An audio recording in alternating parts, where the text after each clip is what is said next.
Hello, everyone. Thank you for joining today's webinar, The AI Era, Optimizing Business Operations. My name is Jessica Knupp. My pronouns are she, her, hers, and I am the Marketing Project Coordinator at Career Circle. I have brown hair and brown eyes. I'm wearing glasses and a blue Career Circle shirt, and I am so excited to be here with you all today for this thought-provoking conversation. So a bit about Career Circle before we get started.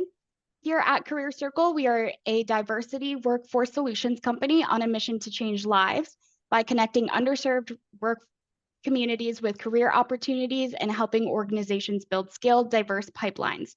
We're so excited to host a webinar at the AI Era in partnership with OpenSesame today. Now, OpenSesame is committed to helping companies develop the world's most productive and admired workforces by harnessing the power of technology to help organizations of all sizes deploy training and learning to do great things. Now, a few things to note before we get started. We are currently recording this webinar to ensure accessibility for all panelists. You may enable closed captioning by clicking on More on the bottom right-hand corner of your screen, then click Captions and Show Captions.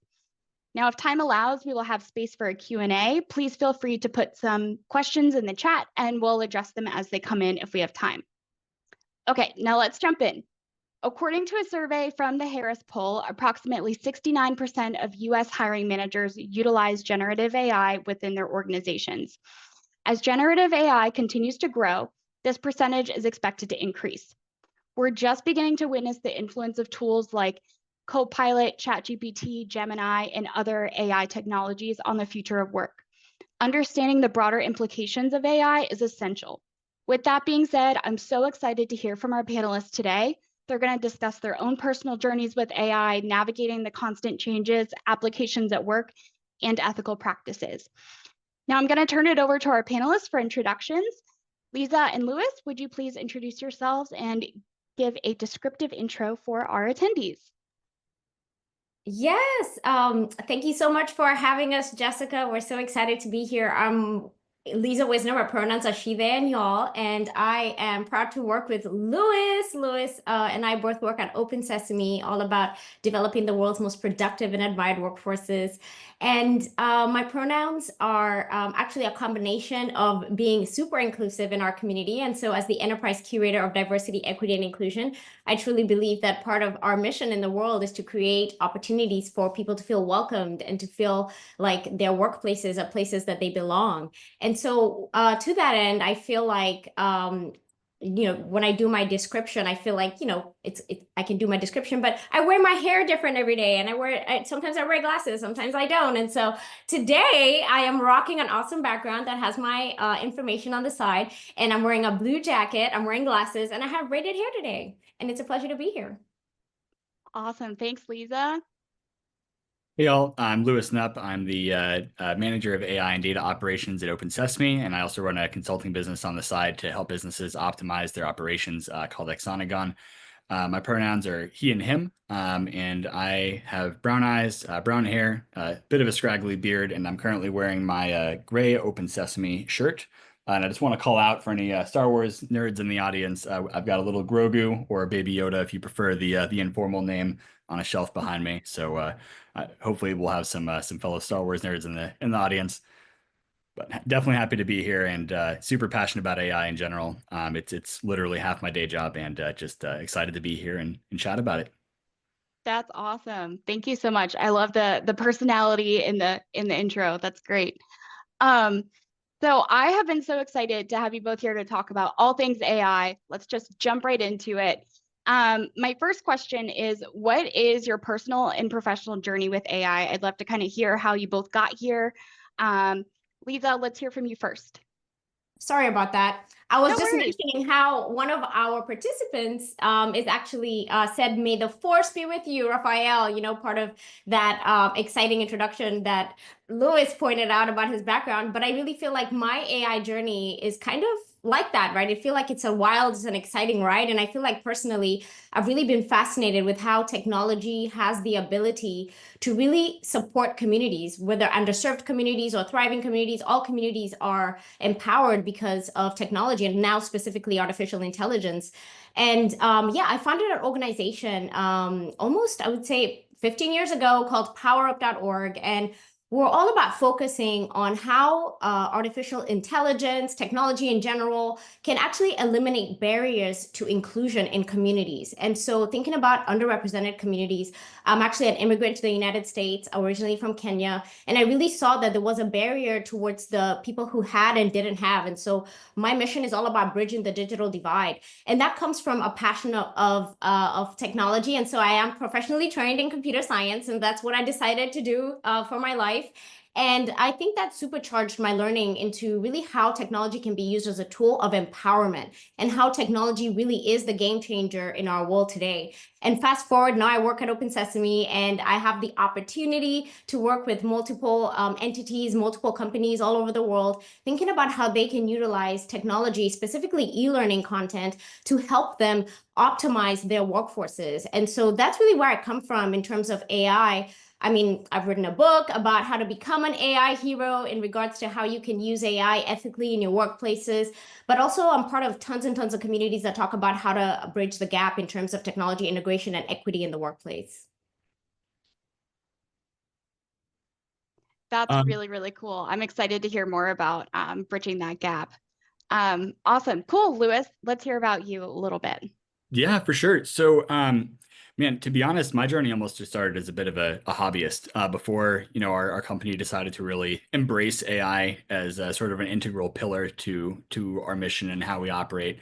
But I was just blown away when, and I maybe even joined the boat a little bit later than some folks who had been following machine learning for a long time. But when ChatGPT released, there was the jump from 3.5 to ChatGPT 4 blew my mind. It was like, what do you mean I can just talk to this thing conversationally and then it can say smart things? And then how far can you really push this, right?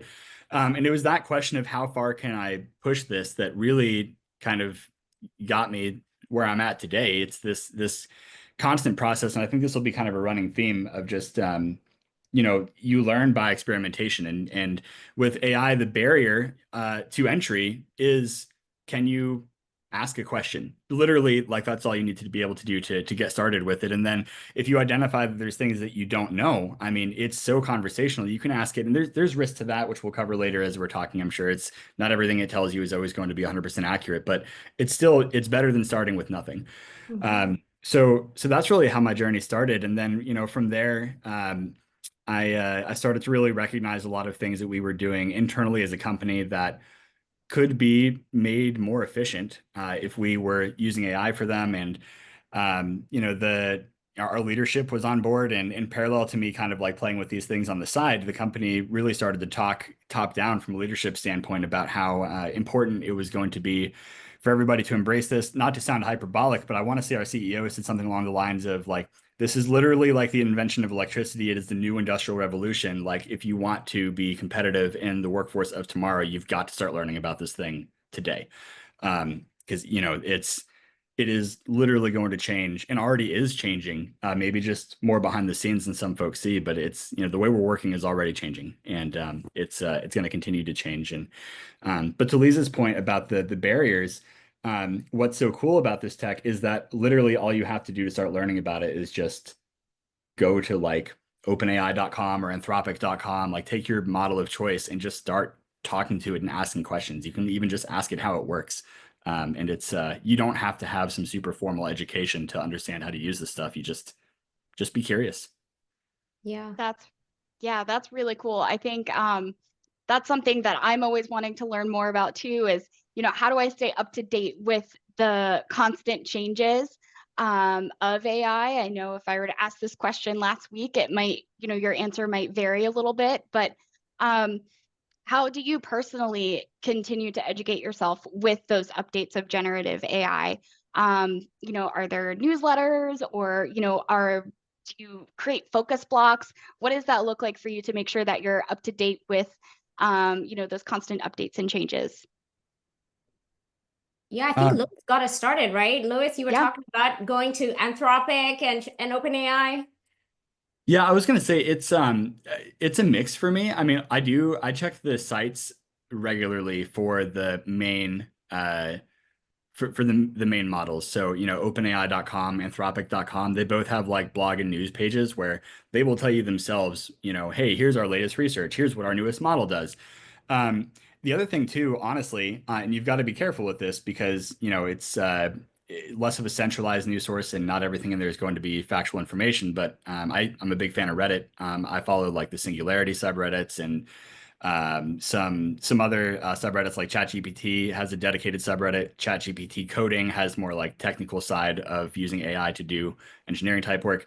But the point is these subreddits, like usually if news is released, like within hours, somebody has made it and it's like the top post on there. So instead of having to remember, oh, let me go check all these different sites, I just log into Reddit a couple times a day. And if there's something that's floated to the top, I don't just take it at its word. I will follow the link through and fact check it myself instead of just assuming what people are saying in the comments are correct, right? But I've found that like usually that's kept me more up to date than even checking these things manually because it's crazy how quick people are to add things to a subreddit on like a niche topic like that, and then it's I sort of use it as a front page to find these sources and then still go to the source to check the information myself. One more thing I'll note too, another great resource has been Arxiv. It is a site, it's ARXIV. And it is a website where like pre-research scientific papers get posted. And I'll see papers from there get, posted in these subreddits sometimes. They're super long and dry and technical. And frankly, I don't understand the vast majority of what's in there myself. But that's what's cool about AI is you can copy the text and paste it in and say, Claude, summarize this for me and tell me what the main takeaways are, right? And again, cannot emphasize this enough. Like you still have to be careful and fact check. Don't, especially if like you're about to make a decision that's going to have an impact on your life or your business. Always be the human in the loop and double check the information. But it's still faster for me to do that than try to like get out a dictionary on the side and check all these super technical words that I have never run across before in this 38-page long paper. I can get the key takeaways and then ask it which section it got those answers from and just quickly go double check those paragraphs to make sure that what it's saying is correct. So I don't know. Not all that is necessary. Like my job literally is to stay up to date on this stuff and then tell the rest of the company like, hey, here's the stuff that actually matters for you. But if folks are curious on how, Reddit's a good place to start, and just having AI summarize stuff for you is a nice shortcut. And if I can just add briefly, Jessica, there that what I'm hearing from Lewis is it sounds like community learning is the way to go. Like Reddit is really a community of people who are like-minded, maybe thinking about the same topic and distilling their wisdom into these distinct, top threads or top comments that were made. And I think that's the power of AI also, right? So that's what AI does, is it distills all the information and then gives you the best of it, right? So the same thing with downloading those articles that that we're not going to read, right? Now that we have AI, we're just going to ask the AI to tell me about this from a 10-year-old perspective, right? And then you get it, right, in like 2 sentences. But I feel like keeping up with generative AI and really anything in general is like, I would say if you're going to start from zero, you're going to be drinking from a fire hose because there is so much information, and it's just for any technology or pretty much anything in general, right? Any subject you can think about. So you don't want to start off by just saying, okay, yeah, I'm just going to go open a book and just start reading about what is machine learning, what is this, what is that, right? So what Lewis was saying is so important. Find a community of people that you maybe work with or are in the same industry as you, and start getting into the conversation. Don't wait and wait for like this article to come out so you can read it, so he tells you all the things. Because to Jessica's point, tomorrow it's gonna be different, right? Like I know that Lewis, you're probably going to share with us, because you're our person at OpenSesame for AI, you're going to share with us about Strawberry, right? Oh yeah, it's new coming. Strawberry application, which is exciting me through OpenAI. So people will be hearing about Strawberry, they're hearing about ChatGPT, and there's just so many innovations happening so fast, so frequently, so many iterations that it's hard to keep up. So building that community, really staying engaged with the people in your world. I have to point out in the chat's like blowing up for us over here. We have one of our guests here said that it's a lot to keep up with, and some of the newest technologies, their leadership is even having a hard time keeping up with it. And if they don't feel like they have a pulse on it, they're not able to make decisions, right? And so I would say here, everybody is challenged with too much information coming at them at a fast pace, but it's all about staying in the game, staying with a community that knows this information so that you're able to be steered in the right direction. Yeah, that was such a good segue and such a good point. Because yeah, to Nika's point, it seems kind of like you really want to have both your company at that same level as you are, right? You want to make sure that everyone is staying up to date with all of these updates with generative AI. So that was a really great point. Yeah, and what I'll say here is, building that strong learning culture, period. So like I said, it's not just about AI. Like if you're thinking, oh, we need an AI strategy for learning. Well, do you have a learning strategy, period? Because that's where you need to be at, because who knows what the next innovation is going to be. Today it's AI, but what's the next thing coming, right? And so building that strong foundation is really where people need to get to. Yeah, absolutely. Really, really great. So let's see. I am going to switch gears a bit and get into ethics and culture. So, Lisa, I think that you are going to be the perfect one to answer this question. What are some things that a company should consider to ensure that they are creating non-biased models? Yeah, I mean, I'll even go back to what we're talking about, which is your foundational principles at your organization. I think the conversation of AI, it's not a new thing. I think people are like, yeah, now we all have access to these language models, right? So now we can see AI is working. AI has been around for way longer and impacting your life way longer than you can imagine. And so what I would say the first thing an organization needs to do is not necessarily think about fixing the way they're using AI or the tools they're using AI as like, let's fix this tool so that it's not biased or it's being transparent or, people's information is kept private or whatever. We're not being dependent on it. You have to think about the whole toolbox, right? You have to take a holistic approach to the work you're doing and start to think about how are your teams making decisions? How are they critically thinking? Because that's the point of interaction. The human intervention is what you need when you're unbiasing AI. The AI is only going to do what you're feeding it. So that you feed it bad data, you're going to get bad data. You ask it an incorrect prompt, you're going to get the answer that you asked, not necessarily the answer you wanted, right? And so I would say here, start at your organizational level, develop a foundational diversity, equity, inclusion, belonging, justice, accessibility, whatever you want to call it. Build a strategy around that. Think about how you're building that strong culture so that people are seeing how they can mitigate bias in general, not about AI, just in general. Can they see that there's flaws in that decision that was made? Can they see that there's an issue with that data that was presented to them that may not be AI? And then you're on your way. And then, of course, we can go on and on by making sure that the technologies you ask to do the work for you, are you making sure that they're keeping your information private and confidential? Are you making sure that they're not necessarily giving you this, these algorithms that are behind the scenes doing the work? Are they in a black box or a glass box, right? A glass box means that they're being transparent on what these algorithms and these models are actually doing versus keeping it behind the scenes and you don't even really know what's going on and how they're analyzing the data and how they're giving you that information, especially what we're talking about today, which is about hiring. We're talking about careers. We're talking about people, right? People's lives. That's what we do. We spend most of our time at work. And so we have to make sure that we are being conscious of how this information is being used so that it is not harmful to other people. So yeah, I mean, somebody is probably expecting an answer of go use this tool to do an AI audit, and then it's gonna spit out this algorithm that's gonna do. No. It starts with you foundationally. You as an individual, can you think in an unbiased way? Can you be able to catch your biases? And then can your teammates do that? Can your organization do that? And then I think you're on your way. Yeah, and that's great. I want to emphasize the point that Lisa made there because it's so critical, both for making sure that the use cases for AI are like remaining ethical in their output, but then also just for using AI in general. And that is this concept of like, you always have to have a human in the loop. Like the tech is not there today where you can say, AI, go do this thing. And then it does the thing and you trust 1,000% that like, it's just good and you don't double check it. And it could be entirely innocent. I mean, on the concept of hiring, like let's say that you were using it to, I don't know, help with resume review or something, right?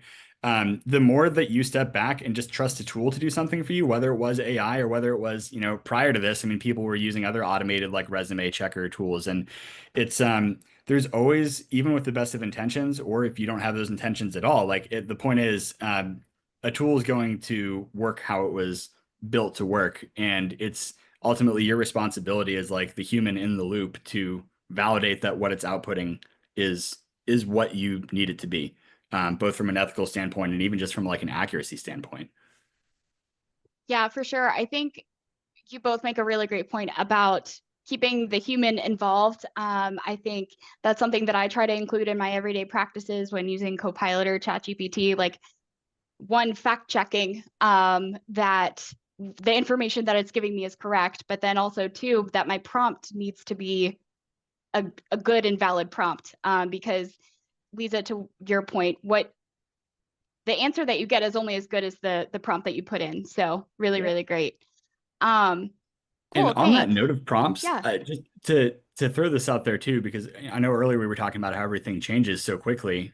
What's interesting about this newest model from OpenAI, O1, or Strawberry, as Lisa was referring to it, it's the way that you want to prompt that is literally you almost have to unlearn all of the prompting best practices that you learned for literally every other model that's been out up until today. Because every other model you wanted to give these super detailed, like chain of thought style prompts where you say, do this, then do this, make sure you think about XYZ. You will literally make the results worse with O1, and O1 is a much more capable model in some cases when it comes to reasoning. But it's like, so just another example of how crazy it is and how quickly things can change. It's for the past year plus, it's been like well documented the best way to prompt these things. And now literally all of that's out the door for O1, but not for those other models still, right? So you have to be conscious now about not just which model you're using, but how are you prompting it based on which model it is that you're talking to. It is a lot to keep up with. Yeah. It is. Yeah. It's I think what I would say here too, Lois, it's a change in decision making. You know, like the ChatGPT 3.5 for me was doing the thing it needed to do, and then 4.0 came and it's like, what? This is not doing what I want. You have to learn how to ask it the right question differently, right? So it's making different decisions, like asking a different person the question, you're going to get a different answer.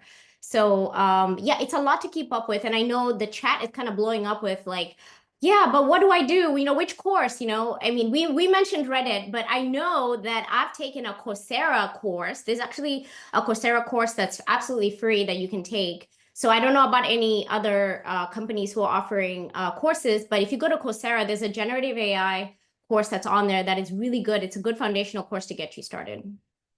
Yes. Yes. Thank you for bringing that one up. I definitely think that that's a great source. I actually I'm in the middle of taking that one because I am someone that really needs to learn kind of from the bottom up those foundations. And so that is a really great resource for sure.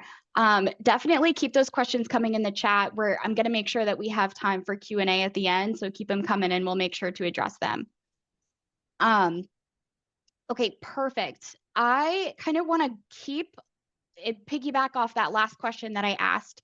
Now, how can we ensure from a company standpoint that we are mitigating risk when coming up with solutions and we're validating the output that's given? So Louis and Lisa, you both kind of talked a little bit about that, you know, that we're fact checking, but what are some best ways to fact check? And, you know, especially now that we're realizing with this new update with ChatGPT that maybe the prompts need to be a little bit different. How are we, you know, what does our process need to look like? And how do we make sure that we are, you know, validating the answers that it's giving us? Yeah, I can start because I'm going to give it probably from a theoretical perspective. And then Louis, maybe you can come in with the practice part of the facts of how it's actually done. So, so when I was thinking about technology use, AI, started powerup.org, I really felt that it was really important to have a strong foundation in terms of your understanding of AI. So when I think about the solution is really about having what I consider algorithmic audits, which is making sure not only do you have a team in place to do the work for you. So Louis talked about that human intervention to make sure there's a human in the loop, right? There's actually there's a technology term for that. Would you believe it? So making sure that you actually have humans, users, stakeholders, all the people who are going to be impacted. At OpenSesame, we call ourselves the ChatGPT champions. And so making sure that there's people in the loop of the work that's being done so that they're there to help mitigate that bias. But then even beside that, at your organization, you need to do what I consider like a risk assessment. So when you're doing this algorithmic bias audit, you're really doing an assessment of where your gaps are in terms of not only your technology use, but also the comfortability of your organization and your team members to use technology, because there is a risk to putting all this supposed power in people's hands when they're not really aware of how it's working, right? Not only are there operational risks, but I also think about the legal risks, right? We've seen the headlines. We've seen all these big, huge companies in the news talking about how they have used AI, and now, you know, Amazon had to stop using AI for their hiring and their recruiting. Lots of other companies are being sued right now. I think there is a company suing a company who does recruiting based off of the fact that this person had submitted 200 applications and had never been gotten, I guess, a response at all. Come to find out that it was just not recognizing him as a qualified candidate, even though he surpassed the qualifications for a lot of the jobs he was applying for. And so there's so many lawsuits out there that have to do with the legal implications of just blindly using AI. And then in the book that I wrote, Become an AI Hero, the foundation that I set here is the hero actually stands for honor your foundation, which is making sure you do that risk assessment, that algorithmic audit. But the next part of it is E, which is for me about empathy. You know, really putting yourself in the shoes of other people who may be harmed by this technology. And I think sometimes what has happened is we're so excited about launching this technology and we're not really thinking about who could be harmed if we launched this? Who could see this information and have an emotional reaction that is harmful to them, or have even a legal situation that happens? I mean, I know we're talking about careers right now, but I always think about the criminal justice system and how that has been impactful to a lot of humans' lives because of the use of AI. So it's really important for you to think about using empathy and seeing all the different scenarios that could happen that that could be harmful in your organization. And then the R actually stands for respect and action. It's about you actually doing the work, making sure that when you're vetting companies that are providing you with the AI tools, they've told you, yes, we have this tool that's gonna, you know, you're gonna be able to post your descriptions and the AI will, you know, it will be able to grab the applications and then schedule the calendar invites for the interviews and then also do the pre-video interviews for you. Yeah, but like, how is it doing that? What model is it using to determine who the top candidate is? What is the data? Is the data diverse, but not diverse from a perspective of your organization, but diverse from the perspective of the industry, right? Because yes, historically, your data may be hiring in one category, right, one demographic, but maybe that's not where you want to be, right? So there's lots of things you can do that are action oriented. But then at the end of the day, at the top, you really asked us about how we keep up with this, and it's about the O in hero, which is about optimizing. At your organization, you have to keep up with this information. You need a Lois on your team, because, you know, we all say, okay, if we don't know, you know, Lois knows, he's going to tell us because it's his job, right? So it's really important to think about the fact that at your organization, you can't just say, we're going to do this one thing and we're going to relegate all the decisions to this company we're hiring or this vendor. You have to optimize internally as well and encourage your team members and your workforce itself to also optimize towards a future where AI is a power.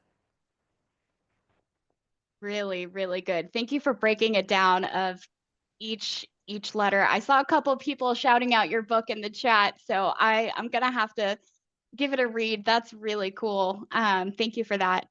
Yeah, someone said I need to become an AI hero too. Me too. I love that. Awesome. Louis, I'd love to hear your thoughts on that too. Just, you know, that mitigating risk piece. I know that in your position, you and Lisa probably have very similar outlooks on it, but you just maybe address it in different ways. So I'd love to hear your point of view. Yeah, for sure. So, you know, it's interesting. The reason my role in my team handles AI and data operations is, on the one hand, you know, there's this whole idea of using AI to basically take the manual, sort of like low value, like manual things that everyone has to like spend time doing, where they'd much prefer to like be able to use that time on more high value, more mentally stimulating tasks. But to do that, you need to make sure that, you know, there's two parts of this coin. One is, if you are using AI, whether you're literally just typing in a query, like a prompt, or whether you are using AI in a more like automated, built into your workflow type of way, there's this concept of, you know, junk in, junk out, right? So data governance, or this idea of just making sure that you have that you are confident what you're even putting into it is correct to start with. That's, you know, priority number one. Then the second piece of that is, how do we validate what we're getting back from it is also correct. AI, to an extent, is always going to be a little bit of a black box, even when you're working with totally open source models like the stuff coming from Meta, right? I mean, it's open source in the sense that you can download the code on your computer if you really wanted to. You could dig through it. Nothing is hidden away.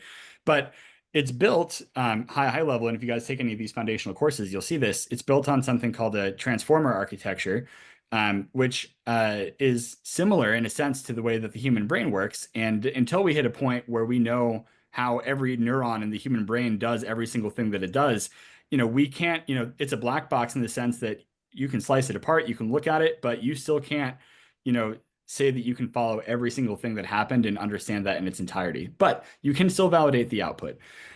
So what I would recommend there is from an end user standpoint, if you are not automating with it and you are just prompting by hand, you're typing something into it or you're talking to it, you see something back, you can just say in your prompt, let's say that you're giving it a file and you're asking it to do something with it.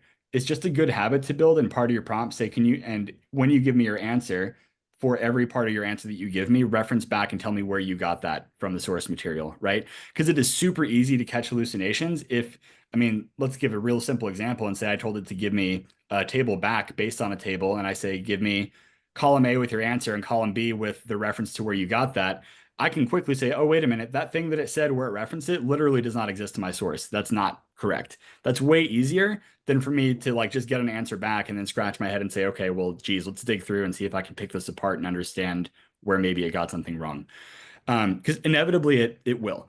It will get things wrong. None of these models have a 100% success rate. So basically just make your life easier and make it a part of your prompt to have a quick and easy way to just go check your source and see if it's accurate or not. The other thing that I'd recommend is just being conscious of which model you're using for which type of task, just to reduce the likelihood that things are done wrong in the first place. For example, these newest models that have come out are really, really good at deductive, logical reasoning. It's a whole different framework. O1 is, I could have a whole separate conversation on how interesting O1 is and how it's completely revolutionary in its approach. But bottom line, high level, is it is very, very good for deductive reasoning. It's actually a little bit worse when it comes to creative writing prompts. Whereas if your goal is hey, I don't know, maybe I'm making a marketing email or something, and I've got some thoughts I just kind of want to brain dump and then have this thing make it sound a lot nicer and flowery. The older models are actually going to be a lot better at that. Whereas if I have a specific problem, or if I'm trying to write code for something, for example, O1 Mini is really, really good at coding and is even better than O1. So I guess high level, if we were to just break this down into practical steps, one, just an understanding of which model is good. And if you don't know, you can literally just go ask ChatGPT, hey, what are the models and what are they good at, right? Information that's out there and is pretty common is you can generally trust it's going to give you a good answer on. And then two, if you do have a source of truth you're working with yourself, make sure your source of truth is actually accurate itself before even getting AI involved to make sure your data is clean and it's accurate. And then finally, in your prompt, just having a way to force the model to basically give you some sort of reference to where it's saying it got its answer from, to be able to circle back and check it yourself. Yeah, I like how you said that, Louis, because how many times have you probably done that and ChatGPT apologizes? Oh, I'm sorry. I made a mistake. That's nowhere in anything you told me. Let me do this again. And it's well, how can I trust you, ChatGPT, if you're lying to me? Come on, I took you to look at my sources. Another thing you taught us, Louis, was to ask for a confidence score. So after every prompt, say, okay, score this from a scale of 0 to 100. How confident are you in the answer you've given me? And so based on that percentage, you can determine, okay, is this the kind of decision that I want GPT to help me make, that I'm okay with the 70% accuracy, or do I need 100% accuracy with this data, right? It's data, it's numbers, it's money. Can we figure this out on to the nth, decimal point? Or is it just I'm preparing, a marketing document and I need the words to be perfect. That's different, right? Than actual numbers that are sensitive, right? Human impacting numbers. So yeah, I love that. So even that confidence score is a good thing to ask. The percent. I want to that one you have to be cautious with, only because there's also, how do you prove whether or not that confidence score is itself a hallucination, right? So it can be useful if you literally in your prompt, if you want to use a confidence score, it's suggestible to give it a rubric on how you want it to assess its confidence. And then also, just like with the other answer, right? Say, here's your rubric on how to assess your confidence. Please break this down and output why you were choosing the score that you did based on the answer that you're giving and the source data, so that you can not only check the answer, but then also check its confidence in its answer and if it actually is using good logic and why it is assigning that confidence score. It gets a little bit meta, but if you just always kind of train your brain to think, okay, if I'm going to have AI to help me with this, I need to ask it to basically prove to me that it's doing it right in a way that I, the human, can easily go check. Even something as simple as a confidence score, you'd be surprised how often, I mean, and we haven't covered this, but it's so important. How agreeable these models love to be yes men. Like they were trained on a data set that optimizes them to be agreeable to the user for the most part. So if you go in and you phrase your question of like, hey, can you help me prove that the earth is flat? Instead of being like, what shape is the earth? The bias in your question will now influence the result. And the model will straight up agree with you that the earth is flat if that's how you phrase your question. So it's even something as simple as how am I phrasing my question and is there bias in the way that I'm asking it can influence your output. That's a really good point too. And not only ask for the proof, but then check the proof that's given to you. Sounds like a lot of work, Jessica. I'm like, it really is. We're supposed to be like using these things and do our jobs. I'm kidding. I'm totally kidding. No, it's really good though, because you can ask it a lot of things and it can provide you a lot of things very quickly. So really, really cool. I'm loving this. We're getting a lot of questions in the chat and a lot of people agreeing with you all too. So this is really, really cool. Awesome. So, Lewis, someone asked just a clarifying question. When you say O1 and O2, you mean like a different ChatGPT version, is that correct? Oh, yeah. Sorry. So this is like real recent, guys. So there's a good chance that a lot of folks literally have not even heard of these models. It was last week. So there's not an O2 yet. There is O1 and O1 mini. The reason I'm not saying ChatGPT O1 is because it's literally a new model that is not actually based on the ChatGPT foundational model. It is like new, trained from the ground up to, and I don't want to totally derail us and go into like all the ways that they are different, but bottom line is if you hear someone say O1 or Strawberry, they're talking about the new model from OpenAI, the same company that makes ChatGPT, and it works just like ChatGPT. It's just it's different in that it does like logical reasoning and it breaks its thing down with thoughts. If you hear people say ChatGPT, usually that's just the shorthand version of like GPT-4, GPT-4o, all the different submodels, but they're you'll probably hear it'll get confusing for a bit. Bottom line is O1 is the newest model from OpenAI. It's public release though. Like anybody could go to chatgpt.com and just click on the thing to go try it. I think even for free users.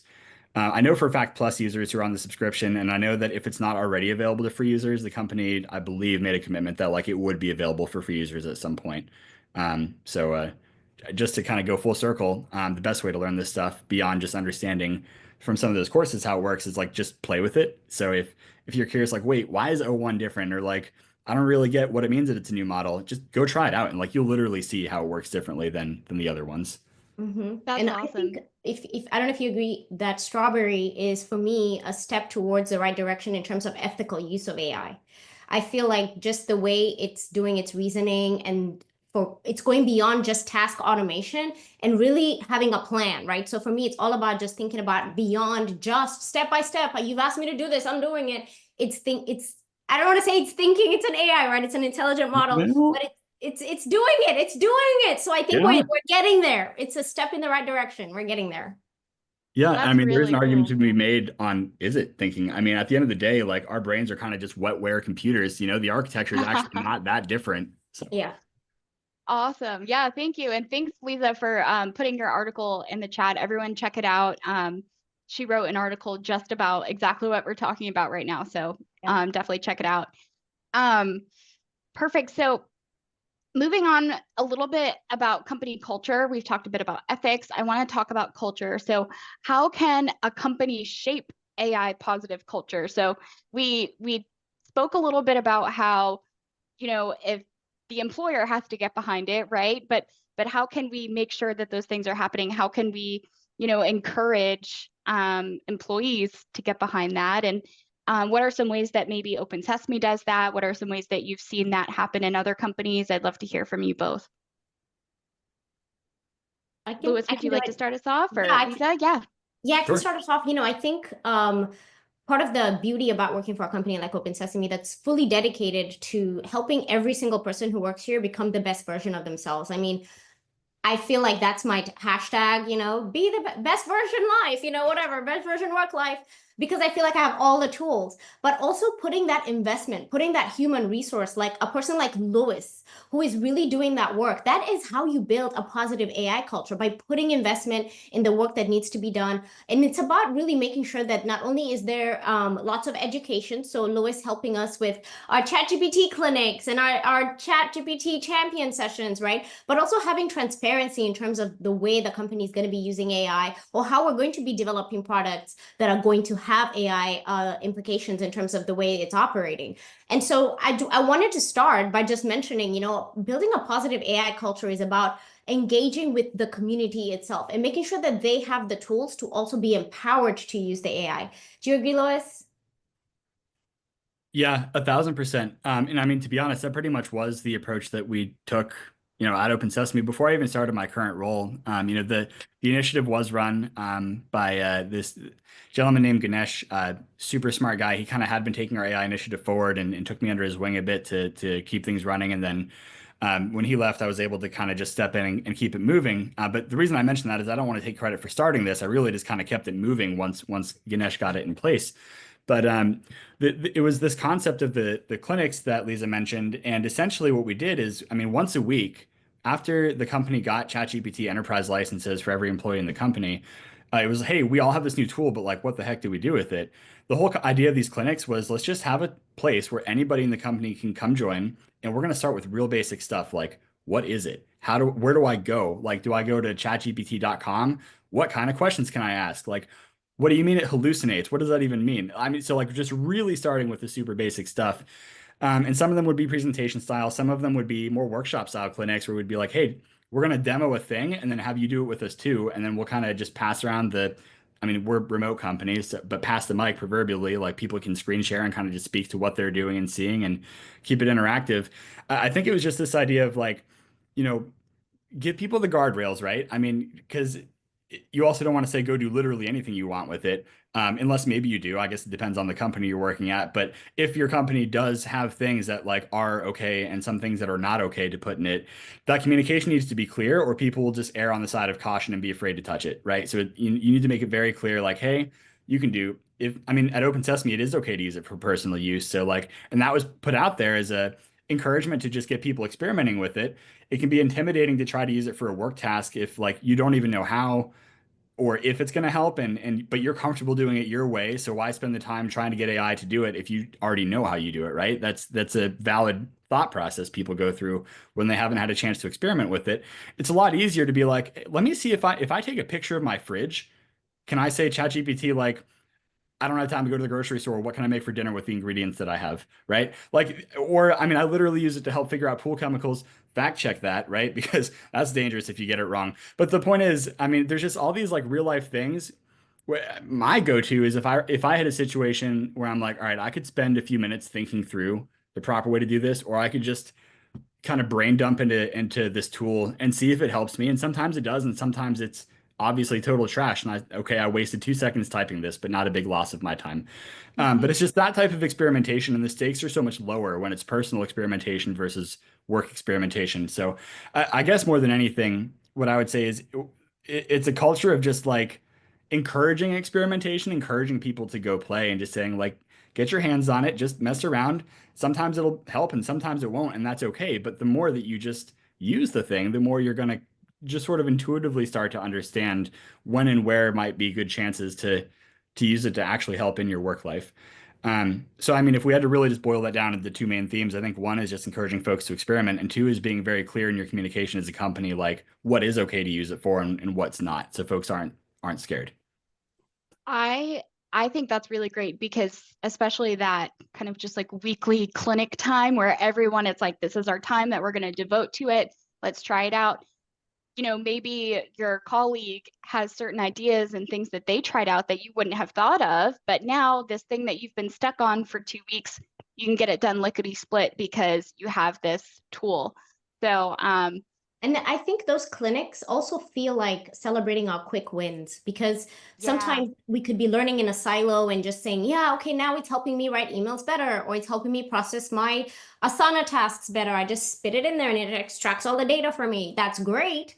But at the same time, how about I share that with one of my colleagues? We work together, and now they're taking something that took them 30 minutes and now it's taking 5 minutes, right? So those clinics were even less, I think, about teaching people how to use AI and more about celebrating quick wins. That's also a thing, right? People like to celebrate. And so it was about empowering everyone in the organization to come and tell us what's new for them. What are they excited about?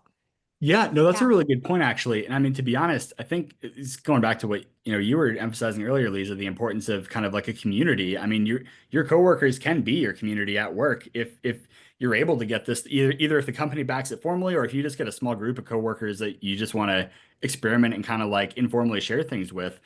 But Lisa, you're right, and it's not fresh in my mind because it's been a bit since we've had these. We started to run out of topics that weren't repeat, but after those initial settings, a lot of times it was just like, I mean, Lisa, you did some of them, and then we literally just had sort of open forum style where we said, hey, whoever you are in the company, does not matter your title or position. If you have learned how to do something cool with AI that's helped you in your day to day, throw your name up, sign up for a week, and like the mic is yours, and just share with people. And you're not obligated to take the full time. If it takes 2 minutes to talk through, great. But we had a ton of attendance and participation in those because people were more excited to hear from like coworkers, even if they were from a different department. It would just spawn ideas like, oh, my task isn't exactly like that, but that thing's pretty close to this thing that I do. I didn't even think about using AI that way.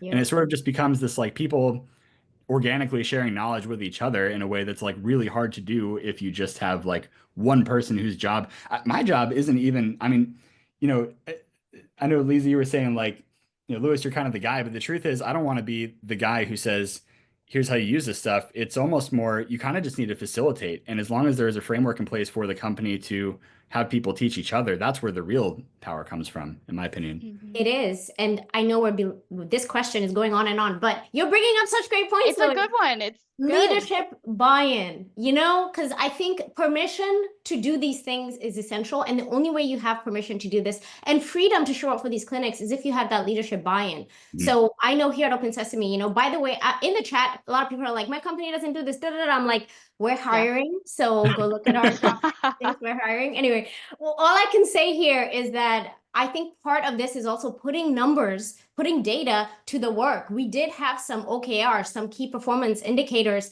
related to your use of ChatGPT, your automation of ChatGPT, all the processes. There was numbers aligned to that and probably a dashboard that was being shared to leadership. Of course, I'm not in leadership meetings, so I don't see that. But I'm assuming all the data in there, right, Louis, was probably being shared out so that we can meet our OKRs. And wasn't that critical, Louis, to the drive so people can start using ChatGPT and other AIs? Yeah, 100%. And to be honest, I mean, if you find yourself in a position where like, you can help influence leadership that way, or just maybe influence isn't even the right word, but just make them aware of the options that are out there. I mean, the approach that we took and how my position and team came into being is it literally just started with this informal process of, hey, let's go through and just catalog all the manual stuff that we do. I mean, we had like multiple people from every company, from every team in the company kind of go through and say like, here's the manual stuff that we do. Here's roughly how many hours. And we're not, this isn't 1984. We're not like time tracking people down to the minute. It's all self-reported. And the point of this is not to, finger wag and say you should be using your time more effectively. It's like, hey, obviously if we're doing this stuff, it's because we have to do it this way right now. But what if we could automate it? And like, what even is the amount of time we potentially could be saving? Whether or not we can actually automate all of this, we'll ask that later. But like, what's our potential like opportunity for automation here?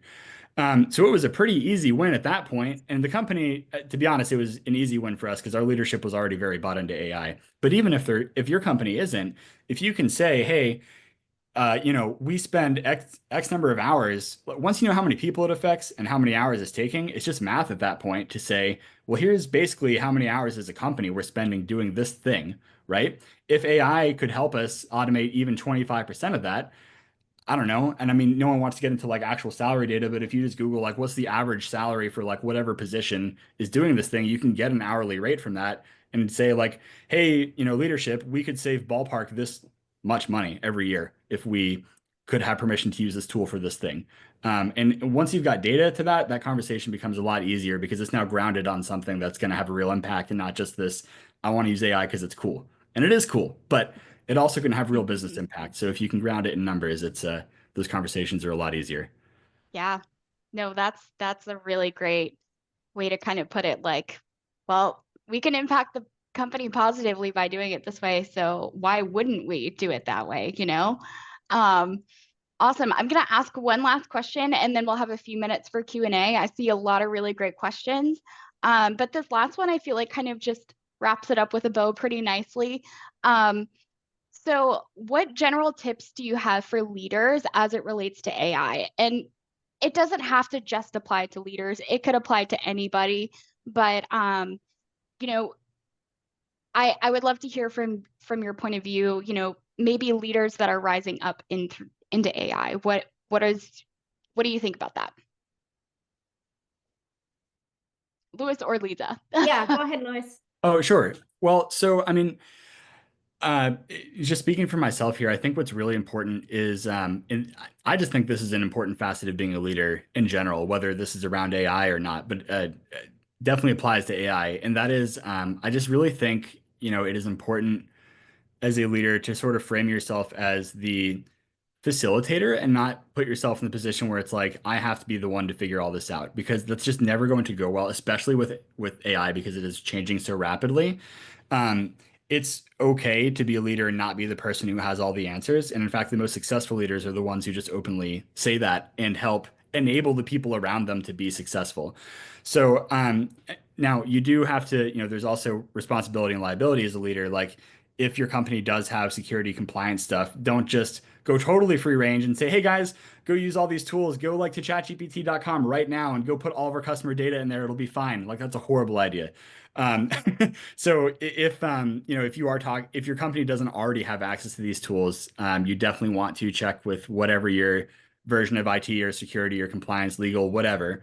Do that legwork first before you go giving your employees access to these tools. But once you know what's okay and what your guardrails are, kind of like we were saying earlier, just communicate those clearly, set up an environment, and maybe do a little bit of legwork to get folks excited, right? Start something like a clinic or whatever, you know, makes sense for your company, but then kind of take yourself out of that and try to encourage group participation. And once you get that going, the culture almost kind of becomes self-sustaining, and you just have to make sure it's still moving forward. But I guess that's what I would say would be a good starting point. Yeah, I agree with that. I think definitely paying attention to, you know, where you're at also, right? Like doing a readiness assessment, as you may, right, on your own use of AI. Is your IT team ready for AI use, right? Do you have the guardrails in place to make sure that you're not harming your organization by everybody putting all their data in ChatGPT, not enterprise, right? Like just making sure that you're protecting the information of the company. And then as an individual, right, we're all leaders in our own way. You know, you don't need a title to be a leader. Lead by example. I would say, you know, this work is really about not waiting around. You know, it's like Louis said, it's the new electricity, right? Just get on. You got to start using it, right? You're not going to be, everybody else is like literally driving driverless cars and you have candles at your house to like see, you know, things at night. No, you literally need to just get on. You have to get on it now. Take that Coursera course. You don't have to necessarily pay for it if you don't want the certificate. So you can just audit the class and now you're in the flow of the information. Start learning this new terminology. It's a game changer. So lead by example. Make sure that you are embracing this new world of AI and really understanding it. And then the other thing I would mention here is the human interaction that has to do with AI. There's a lot of talk about upskilling, reskilling. You know, there was a question in the chat about, will people lose their jobs? Like AI is going to take our jobs, right? There's that feeling of that. And it's like, there's two things happening, right? There's the upskilling, which is you need to upskill your job. A person who is just like you is not going to come and take your job. What's going to happen is somebody who is using AI to do the job that you're doing right now is the one who's going to come take your job. So that's how AI is going to take your job, by this other person capitalizing on the use of AI. So you need to learn how to automate your job. Somebody in here posted that they would prefer to use Claude for processing spreadsheets versus just doing it by hand through Excel. Well, yeah, you're doing a great job by thinking that way. Continue to think that way and continue to advocate for the fact that these tools exist not only to empower you as a worker, but also to empower the company itself so that your company has success.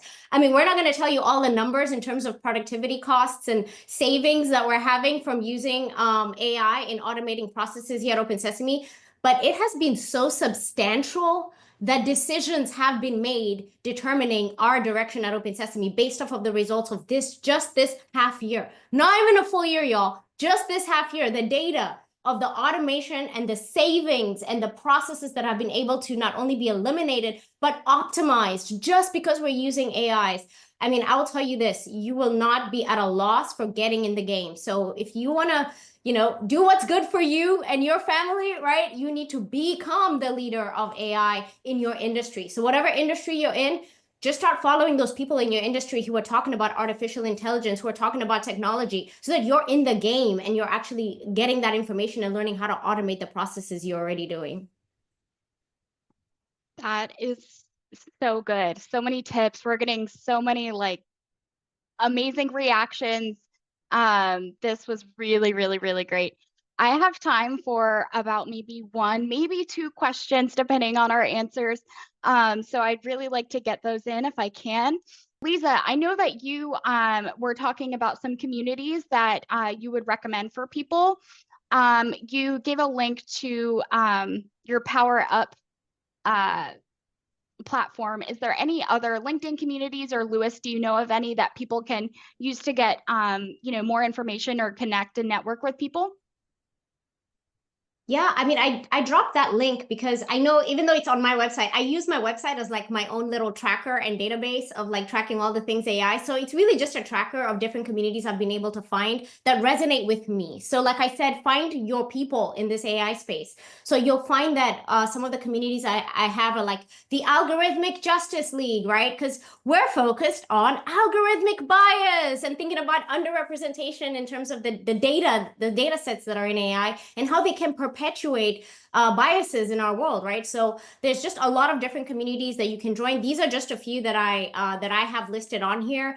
I don't think I am in as many LinkedIn groups as maybe I should be, but I use Substack a lot. Louis mentioned Reddit, so I go into Reddit and I don't comment on Reddit. I feel like I'm like this person who just looks. I'm a lurker I'm a on lurker. Reddit. I don't post, Same. right? Yep. So these Reddit lurkers, right? So I'm a Reddit lurker, but there's so many communities that you can join. And so yeah, that link kind of has the ones that I love. And you'll find that some of them are actually based off of either a book that somebody wrote, or maybe they have a TED talk that they gave, and so now they've built a community around the work that they're doing. So yeah, find your people. And of course, here at OpenSesame, we're all about, being the champions of you being a learning hero in your life. And so reach out to us, because if you're not finding what you want, I think the name is Siva. You want to know which ones. Let's have a chat. Let's just figure it out. So let's get together and let's have a chat, connect with us on LinkedIn maybe, and then let's find what works for you. Yeah, absolutely. Thank you so much. And Louis, I have one question for you. I'm going to challenge you. Let's do a quick 45-second answer, because I think that this is a really good one. What is a good way to introduce the idea of a share and support meeting where we talk about our use of AI in the workplace to help us succeed? So kind of like those clinics that you were talking about. Basically, if we're trying to integrate AI and kind of prove to our employers essentially that AI is a great thing to, integrate. Yeah, for sure. I mean, if the question is how can you get meetings like that going separate from how do you prove to leadership that AI is a valid use case, just about the meetings, to be honest, what I found success in, whatever group you can kind of informally start it with, just do it. Make your own little pilot group. Be like, hey, so-and-so, we talk about stuff like this. Let's just get a once-a-week meeting going. Let a few other people know that you're doing it. See who shows up. And once you've done it and you can show value, it's a lot easier to then say, hey, leadership or whoever, or whoever it is you're trying to convince that this is a good idea. But we've kind of been doing this thing for a little bit and it's been really helpful. Here's what we've seen from it.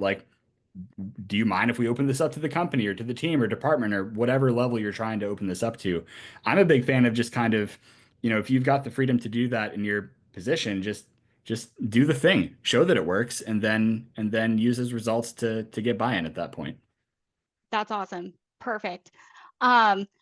Super. I see that we have such thankful people in the chat. Very, excited people. I encourage you all to join and connect with our panelists on LinkedIn. Thank you so much, Louis and Lisa, for sharing your knowledge, time, and expertise. We hope that you all have learned something and feel confident in ethically applying AI in your professional and personal lives. Please make sure to check out our events page on careercircle.com/events to register for our upcoming webinars. We'll be sending you an email with a recording of this event, so be on the lookout. And thank you so much for your time. We'll see you next time.